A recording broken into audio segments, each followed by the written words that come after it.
ప్రభువైన యేసుక్రీస్తు యొక్క పరిశుద్ధ నామములో మీ అందరకు అమలాపురం హౌసింగ్ బోర్డ్ క్రీస్తు సంఘము మరియు కాకినాడ బాపూజీ నగర్ క్రీస్తు సంఘముల తరపున సత్య సువార్త అనే మా టీవీ ప్రసారాలకు స్వాగతం తెలియజేస్తూ ఉన్నాను.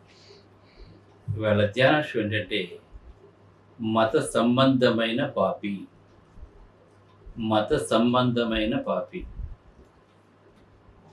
ప్రార్థన చేసుకుందాం. పరలోకమందున్న మా ప్రియ తండ్రి, పరిశుద్ధుడా, నీ పరిశుద్ధ నామమునకు స్తోత్రములు స్తుతులు తెలియజేస్తూ ఉన్నాను తండ్రి. ఈవేళ మత సంబంధమైన పాపి అనే అంశంతో మాట్లాడబోతున్నారు. నీవే నాతో ఉండి మాట్లాడి మేము పాపం వైపు వెళ్ళకుండా ఉండటానికి ఈ ప్రసంగం మాకు సహాయపడేలా చేయమని వినయపూర్వకముగా యేసు క్రీస్తు యొక్క పరిశుద్ధ నామంలో ఈ ప్రార్థన చేయుచున్నాను తండ్రి, ఆమేన్. ధ్యానాంశం ఏంటంటే మత సంబంధమైన పాపి. మత సంబంధమైన పాపి అని ఎవరిని అంటాము అంటే, దేవునికి లోబడకుండా, దేవుని ఆజ్ఞలకు లోబడకుండా, దేవుడు చెప్పమన్నది చేయమన్న స్థానంలో చేయకుండా తన సొంత నిర్ణయాలను అమలు చేసేవాడు మత సంబంధమైన పాపి. అటువంటి వాడు దేవుని గౌరవించడండి. అటువంటి వాడు అలాగనే ఇంతకు ముందు కూడా యెరోబాము గురించి తెలియజేశారు. ఇంకా యెరోబాము ఎంతటి ఘోరాతి ఘోరాన్ని చేశాడు. తన చేసిన పాపం తర్వాత వారు కూడా దాన్ని కంటిన్యూ చేస్తారని వాడు చెప్పాను కదా. ఒక మంచికైనా చెడుకైనా ఒక వ్యక్తి కారణమై ఉంటాడు. అలాగనే చెడును అనుసరించే వాళ్ళు ఎక్కువ ఉంటారు. యెరోబాము మోషే ధర్మశాస్త్రాన్ని నిరాకరించాడు. అతడు మత సంబంధమైన సొంత చట్టాలను చేశాడు. తన సొంత చట్టాలను చేయటమే కాకుండా జనులు లోబడేలా చేశాడు తన అధికారంతో. గమనించండి, జనులందరూ కూడా ఉత్సాహవంతుడు, ప్రజ్ఞ గలవాడు, ధైర్యం గలవాడు, చురుకుతనం కలిగినటువంటి వాడు, పనిలో పట్టుదల ఉన్నటువంటి వాడు, రాజుకు కావలసిన అన్ని లక్షణాలు కూడా ఉన్నాయని చెప్పి ఏరు కోరి అతన్ని రాజుని చేస్తే, అతను ఈవేళ తన దేవుని స్థానంలో తన నిలబడి దేవుని చేసిన నిర్ణయాలను పక్కన పెట్టి తన సొంత నిర్ణయాలను అమలు చేసి ఆ సొంత నిర్ణయాలకు ప్రజలు లోబడేలా తన అధికారంతో చేశాడండి. అతను రాజు కదా, అతను సైన్యం ఉంటుంది, అధికారం ఉంటుంది. తన ప్రజల్ని తన ఇష్టానికి తన అధికారంతో లోబడేలా చేశాడండి అతను. అందుకే అతను మత సంబంధమైన పాపి. సింహాసనాన్ని అధిష్ఠించిన కొద్ది కాలంలోనే అతనికి ఇవ్వబడిన హెచ్చరికను యెరోబాము ఇటు అటు కదిల్చి వేశాడండి.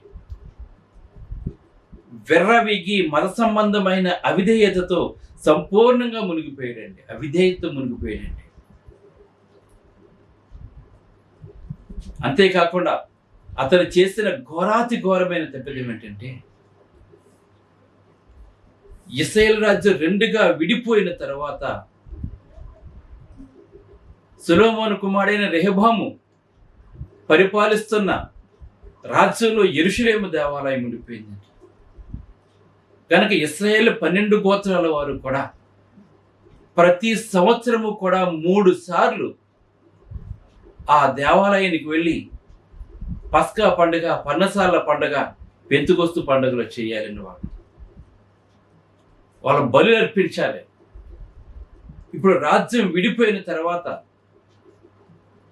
అది మత కేంద్రంగా పిలువబడుతున్నటువంటి యెరూషలేమును వీళ్ళు విడిచిపెట్టేస్తారు గనక, అది యోధా రాజ్యంలోకి వెళ్ళిపోయింది గనక, మరి ఇప్పుడు ఈ ప్రజలు ఎక్కడ దేవుని ఆరాధించాలి, ఎక్కడ దేవునికి బలు అర్పించాలి?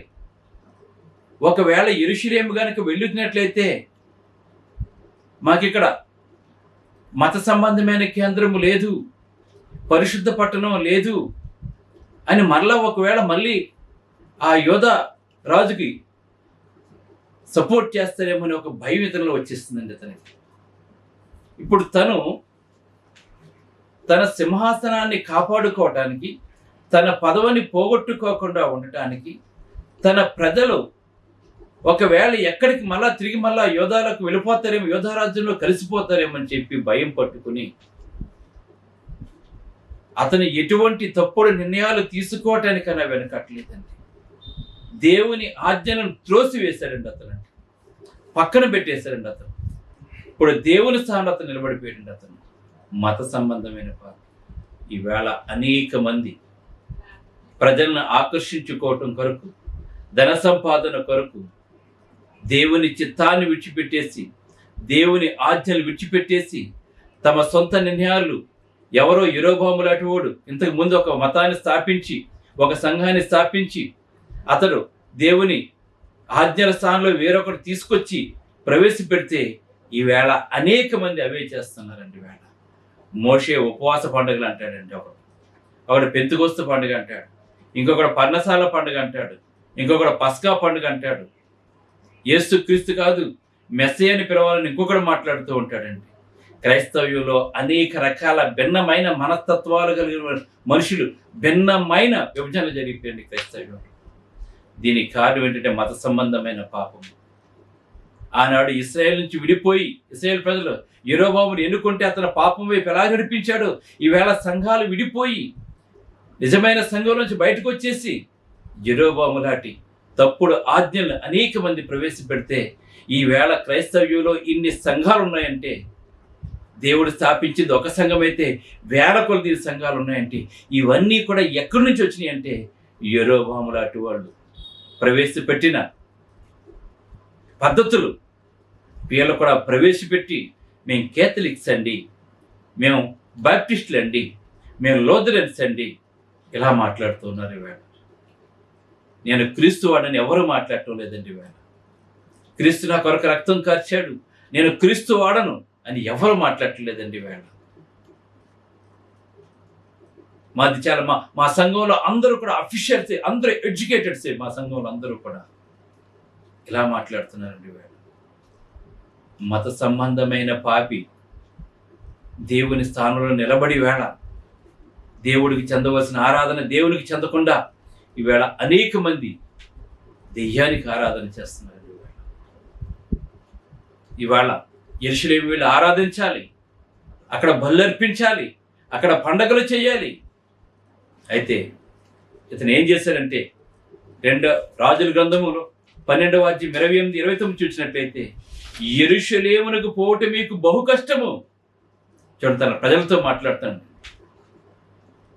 వీళ్ళ ఉన్న చోటు నుంచి యెరూషలేము 8 మైళ్ళు దూరం, 8 మైళ్ళు దూరం కనుక మీరు వెళ్తూ పండగలకు మీరు వెళ్ళటానికి యెరూషలేము పోవటం మీకు బహు కష్టము. ఇశ్రాయేలు వారలారా, ఐగుప్తు దేశం మిమ్మల్ని రప్పించిన దేవుడు ఇవే అని చెప్పి 2 బంగారు దూడలు చేయించి, ఒకటి బేతేలు నందును, ఒకటి దాను నందు ఉంచాడు అతనంట. మీకు ఈజీగా ఉంటుంది. ఎంత ఘోరమో చూడండి. దేవుని హెచ్చరికలు అటు ఇటు కదిల్చి వేసి విర్రవీగి మత సంబంధమైన అవిధేయతతో సంపూర్ణంగా మునిగిపోయాడండి. మొట్టమొదటి బేతేలు దానుని 2 చోట్ల నూతన ఆరాధనా కేంద్రాలను స్థాపించాడు ఇతను.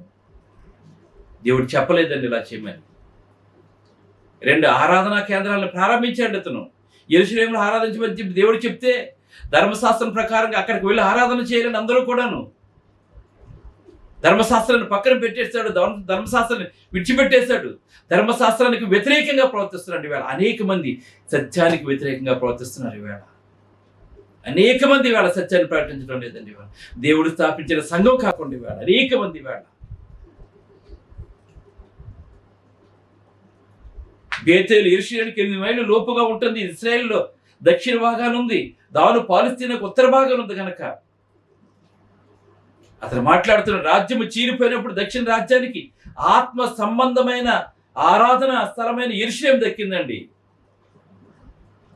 యోధా రాజ్యానికి ఆత్మ సంబంధమైన యెరూషలేము దక్కింది. ఆయనను ఆరాధించడానికి దేవుని ప్రజలు యెరూషలేమునకు సంవత్సరానికి ముమ్మారు వెళ్ళాలి. నిర్గమాకాండం 23:17 ప్రకారంగా ప్రతి ఇశ్రాయేలీయుడు కూడా సంవత్సరానికి ముమ్మారు వెళ్ళి అక్కడ ఆరాధన చేయాలి. తనకు తానే ఒక ప్రశ్న వేసుకోవాలి. జనులు యెరూషలేమునకు వెళ్ళి ఆరాధించవలసిన సంగతి ఏంటి? ఇప్పుడు యెరొబోము ప్రశ్నించుకుంటున్నాడండి. వారు యెరూషలేముకు వెళ్ళినట్లయితే వారు అక్కడే ఉండగోరవచ్చు, మళ్ళీ ఇక్కడికి రారు, మరలా అక్కడే ఉండిపోతారండి వాళ్ళు. నేను రాజ్యాన్ని పోగొట్టుకోవచ్చు. ఈ ప్రశ్న అతను మనసులో మెదిలిపోతుందని యెరొబోముకి, తన స్వార్థానికి ఎంతమందిని దేవునికి దూరం చేస్తున్నారు చూడండి. ఈ వేళ ఒక వ్యక్తికి వచ్చిన స్వార్థానికి వేల కొలది క్రైస్తవులు బలైపోతున్నాడు. ఒక వ్యక్తికి వచ్చిన దురాలోచన వేల మంది బలైపోతున్నారండి. దేవునికి విధేయతగా ప్రజలు యెరూషలేము వెళ్ళాలని అతను కోరతాడా, లేక ధర్మశాస్త్రాన్ని రద్దుపరిచి జనులు యెరూషలేము పోవనవసరం లేదని కొత్త విధానం తీసుకొస్తాడా? అయితే దేశమంతా అతని నడిపింపుకు వేచి ఉంది. దీనికి నీతి, నిజాయితీ, దృఢ నమ్మిక, సరైన నిర్ణయం తీసుకోవడానికి ధైర్యం కావాలండి. ఒక సరైన నిర్ణయం తీసుకోవాలి అంటే నీతి, నిజాయితీ, దృఢ నమ్మిక ఉండాలి. అవి రెండు లేకపోతే సరైన నిర్ణయాన్ని తీసుకోలేడండి ఎవడో కూడా. దేవునికి సంపూర్ణమైన అవిధేయతలో దేవుని ఆరాధించడానికి యెరూషలేము వెళ్ళటం బహుదూరం అని చెప్పి మాట్లాడుతున్నాడు. వేళ అతను నిర్ణయం తీసుకున్నాడండి. వేళ నీతిని విడిచిపెట్టేశాడు, నిజాయితీని విడిచిపెట్టేశాడండి, దేవుని విడిచిపెట్టేశాడండి. ఇప్పుడు అతను తన స్వార్థం కొరకు ఇప్పుడు ఏం చేస్తాడంటే, ఇటువంటి స్వార్థ పనుల వల్లే క్రైస్తవ్యం అపహాసం పాలైపోతుందండి. ఈవేళ అన్య జనుల మధ్య అపహాసం పడుతుందండి. ఇవాళ హిందువులు మాట్లాడుతున్నాండి ఒకడు, మా గ్రామాలయం ఉందంటే ప్రపంచంలో ఎక్కడున్నా సరే ఒకే రకంగా ఉంటుంది, మా దేవాలయాలు ప్రపంచంలో ఎక్కడున్నా సరే ఒకే రకంగా ఉంటాయి, మరి మీరేంటి? ఒకడు పెంతుకొస్తాడు, ఒక లోదరని అంటాడు, ఇంకొకటి ఇది అంటాడు, ఒకడు దెయ్యాలు వెలగొడుతూ ఉంటాడు, ఇంకొకటి బాగు చేస్తాడని చెప్తాడు, ఇంకొకటి స్వస్థతని చెప్తున్నాడు. మీరు ఇన్ని విభజనలు ఎందుకు వచ్చాయని చెప్పి వేళ అడుగుతున్నారండి. అంజలి కారణం ఏంటి? సిగ్గుపడాలండి క్రైస్తవుడు అన్నవాడు. వాళ్ళకి ఒకే విధానం ఉన్నప్పుడు క్రైస్తవులకి ఒకే ఆరాధన ఎందుకు జరగటం లేదు? ఒకే పేరు ఎందుకు ఉండలేదు సంఘానికి? ఏదైనా ఒకటండి, బుద్ధి లేని మాటలు ఏదైనా ఒకటి కాదు. ఎప్పటికీ ఏది ఒకటి కాదండి. ఎప్పుడు కూడా యేసుక్రీస్తు నామానికంటే ఇతర ఏ నామం కూడా గొప్పది కాదు. హైలీ ఎక్సలేటెడ్ నేమ్ యేసుక్రీస్తు నామం. పరలోకమందు, భూమి అందు ఎక్కడైనా సరే దేవుడు ఆ నామాన్ని ఇచ్చించాడు. దేవుడు, తండ్రి అయిన దేవుడు ఆ ఇచ్చించబడిన నామాన్ని తీసివేసేసి వేళ యెరొబోము ఎలాగైతే యెరూషలేము వెళ్ళటం దూరం అని చెప్పి ఎలాగైతే అన్నాడో, ఈవేళ అనేక మంది ఆధునిక యెరొబోములు ఇవాళ తయారైపోయి క్రైస్తత్వాన్ని ముక్కలు చేసేసి సత్యంలో ఆరాధించకుండా దేవునికి దూరం చేసేస్తాండి. రంగురంగుల బట్టలు వేసుకుంటారు, షూట్లు వేసుకుంటారు, ఖరీదైన సారీలు కట్టుకుంటుంటారు, పొద్దునే బయలుదేరేస్తాను బైబిల్ పట్టుకుని. వాళ్ళు చెప్పేది నిజం కాదు చాలా మంది. నేను వాళ్ళ మాటలే వింటున్నారు మనుషులు. వాళ్ళ మాటలే వింటున్నారండి. దేవుడు స్థాపించిన సంఘంలో ఉండకుండా, దేవుడు చెప్పిన ప్రకారంగా ఆరాధన చేయకుండా ఎంత భయంకరంగా తయారైపోయాడండి. ఇప్పుడు ఇతను మాట్లాడుతున్నాడు. ఇతను ఏమైనా మాట్లాడుతున్నాడు? యెరూషలేము వెళ్ళటం బహుదూరం, ప్రజలకు బహు ప్రయాస అనే వేషంలో యెరొబోము నూతన ఆరాధనా కేంద్రాలను ఏర్పాటు చేశారండి. ఈవేళ అనేక మంది తమకి ఇష్టం వచ్చినట్లుగా దేవుడు స్థాపించని సంఘాలని ఒక మనిషి స్థాపించి ఈవేళ మేము మా గొప్ప సంఘాలు, మాకు వేల కొలది మాకు జనం ఉంటారని చెప్పి మాట్లాడుకుంటున్నారండి. అలాగే రాజుల గ్రంథం 12:28-29 చూసినట్లయితే యెరొబోము ఆలోచన చేసి 2 బంగారు దూడలను చేయించి జనులను పిలిచి, ఇశ్రాయేలు వారలారా, ఐగుప్తు దేశంలో మిమ్మల్ని రప్పించిన మీ దేవుడు ఇవే అని చెప్తున్నాడండి. భయంకరంగా విగ్రహారాధనకు మొదలుపెట్టేశాడు. మరలా ఆత్మతో ఆరాధించవలసిన దేవుణ్ణి నిజంగా జీవం గల దేవుని ఆరాధించడం మానేసి తన పదవి కోసం, తన స్వలాభం కోసం, తన అధికారం కొరకు ఈవేళ అతను ఏం చేస్తున్నాడంటే 2 బంగారపు దూడలు చేయించి ఇవే మిమ్మల్ని ఐగుప్తులో తీసుకొచ్చని మాట్లాడుతున్నాడు. యెహోవాని యథార్థముగాను నమ్మకంగాను ఆరాధించే వారికి ఇలాంటి కార్యక్రమం యోచనకే రాదండి. నిజంగా దేవుని యథార్థవంతంగా ఆరాధించే వారికి ఇటువంటి ఆలోచన రాదండి. ఇటువంటి ఆలోచన అతనికి వచ్చింది అంటే అతను నిజంగా దేవుని ఆరాధించట్లేదండి అతను.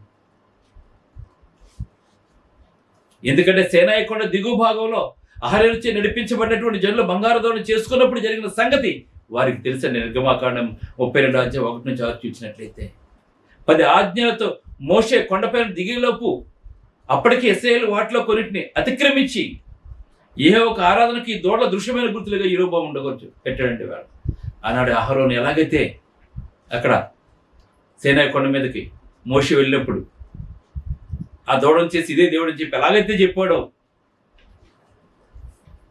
వారికి కొంత బ్యాక్గ్రౌండ్ ఉంది కనుక ఈ విధంగా అతను మొదలుపెట్టండి. ఇశ్రాయేలు అందరి బలి అర్పించే స్థలం యెరూషలేము అయినట్టు దేవుడు ప్రత్యేకంగా సూచించాడు. దేవుడు చెప్పాడు అదే పవిత్ర స్థలం, మేము అక్కడికే వెళ్ళాలని చెప్పాడు. ఇప్పుడు కాదండి, అప్పుడు. ఇప్పుడు ఎక్కడైతే 2-3 నా నామమును కూడుకుంటారో అక్కడండి ఇప్పుడు. అప్పుడైతే ఖచ్చితంగా ఇశ్రాయేలు అందరూ కూడా యెరూషలేము వెళ్ళి మత కేంద్రం అదేనండి అప్పట్లో. అక్కడికి వెళ్ళి ఆరాధించమని చెప్పాడు. ధర్మశాస్త్రం కూడా అదే చెప్పిందండి. ఎందుకంటే ఇశ్రాయేలు అందరి బలి అర్పించే స్థలం యెరూషలేము అయినట్టు దేవుడు ప్రత్యేకంగా సూచించాడు. కొత్త బలిపీఠాలు ఏర్పాటు చేయడం దేవునికి నేరుగా అవిధేయత అవుతుందండి. ఇప్పుడు అతను అలాగేం చేశాడు, కొత్త బలిపీఠాలు ఇక్కడ పెట్టేశారండి. ఇప్పుడు అది దేవునికి అవిధేయత అవుతుందండి. అది దేవుడు చెప్పలేదండి. అతను కొత్త బలిపీఠాలు కట్టగోరాడు. అతను నూతన ఆరాధనా స్థలం సంపూర్ణమైనవి కనిపించే కొత్త బలిపీఠాలతో సహా యెరూషలేము కలిగిన అన్ని ఇక్కడ అక్కడ ఏమైతే ఉన్నా అన్ని ఇక్కడ కాపీ దింపేశారండి ఇక్కడ.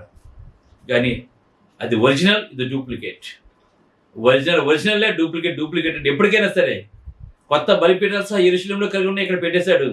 బేతేలులో తాను తేయించిన బలిపీఠం మీద అతను స్వయంగా బలిర్పించడం మొదలుపెట్టాడు. స్వయంగా అతను బలిర్పించడం మొదలుపెట్టాడు. రాజు గ్రంథం 12:33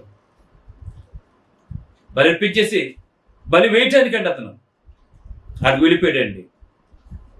అతడు తను తిరిగి రాలేనంతగా తన కొత్త మొత్తంలో అతను ముందుకు సాగిపోయాడండి. అతను దేవుని చిత్తం ఏమై ఉన్న అతను కొత్త బలిపీఠాలను కట్టాడు. ఒక పాపం మరొక దానికి దారితీస్తుందండి. ఎవరేమనుకున్నా పర్లేదని చెప్పి అనుకోడు, అధికారం ఉంది కదని చెప్పి అనుకున్నాడు. ఇవాళ కూడా మన దేశంలో ఉన్న ప్రభుత్వ అధికారం ఉంది కదని చెప్పేసి క్రైస్తవం మీద తిరుగుబాటు మొదలుపెట్టిందండి. అనేక మంది ఇష్టం వచ్చినట్టు మాట్లాడుతున్నాడు. ఇవాళ క్రైస్తవ మతాన్ని అపహాసం చేస్తున్నాడు. ఇవాళ దానికి కారణం ఏంటి? యెరొబోము లాంటి మత సంబంధమైన పాపులు క్రైస్తవంలో ఉండటం వల్లే. వాళ్ళు తీసుకొచ్చిన విధానాలను బట్టి వేళ అన్యులు వేళ మనతో మాట్లాడుతున్నాడు. లేకపోతే క్రైస్తవం మీద తిరుగుబాటు చేసే అవకాశం ఏ ఒక్కరికి కూడా లేదండి. యథార్థవంతంగా మనం ఆరాధించినప్పుడు ప్రతి ఒక్కరూ తెలుసుకోవాలండి. అతడు వార్షికంగా జరిగే కొత్త పండుగను ఏర్పరిచి మత సంబంధమైన క్యాలెండర్ మార్చేశారండి. ఇప్పుడు అతను మత సంబంధమైన క్యాలెండర్ మార్చేశారండి. ఎందుకంటే ఎలాగంటే మోషే ధర్మశాస్త్ర ప్రకారంగా 7వ నెల ప్రాముఖ్యమైంది. మొదటి దినము అందులో జ్ఞాపకార్థ శృంగధ్వని చేయబడుతుందండి. లేవీకాండం 23:23-25 చూసినట్లయితే మోషే చెప్పిన ప్రకారంగా వాళ్ళు ఎప్పుడు కూడుకోవాలంటే 7వ నెల మొదటి దినం అందులో జ్ఞాపకార్థ శృంగధ్వని చేయబడుతుంది. మరియు 10వ దినము ప్రాయశ్చిత్తార్థ దినము లేవి 23:27 మరియు 10వ దినము నుండి 22వ దినం వరకు పర్ణశాల పండుగ అక్కడ జరుగుతూ ఉంది.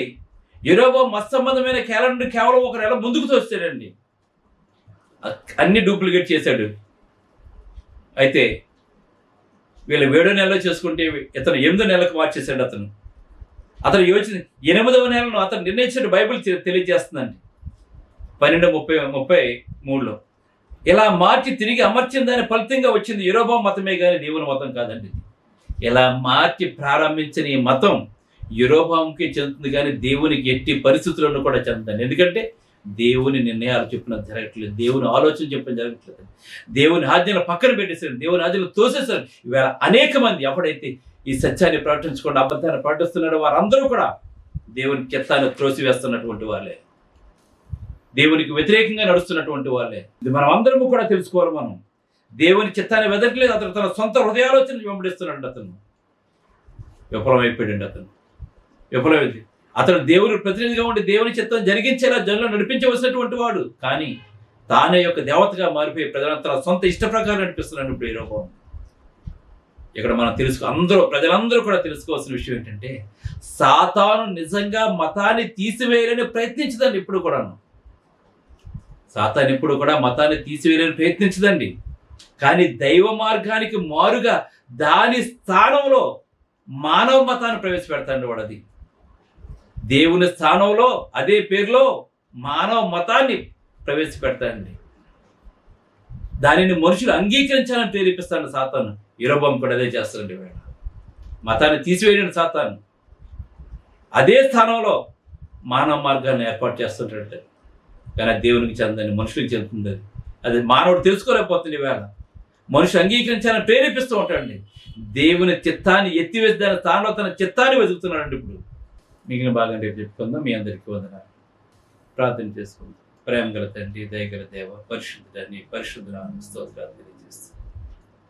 సత్యమైన సంగతులు వివరిస్తుండగా ఆయన అనేక మంది సత్యం తెలుసుకున్న చేయమని వేడుకుంటూ యెరొబోము స్థాపించిన మానవ మతమే కానీ దేవునిది కాదు కనుక కానీ వాడు అనేక మంది మానవుడు స్థాపించిన మానవునికి చెందగా దేవునికి చెందగలక ఆయన మా ప్రియులందరూ సత్యం తెలుసుకుని తండ్రి నిత్య జీవానికి వారసులుగా ఉండటానికి ప్రసంగం సహాయపడి చేసి అబద్ధాన్ని నమ్మకుండా ఉండేలా చేయమని యేసుక్రీస్తుని అడుగుకుంటున్నాను తండ్రి. ఆమేన్.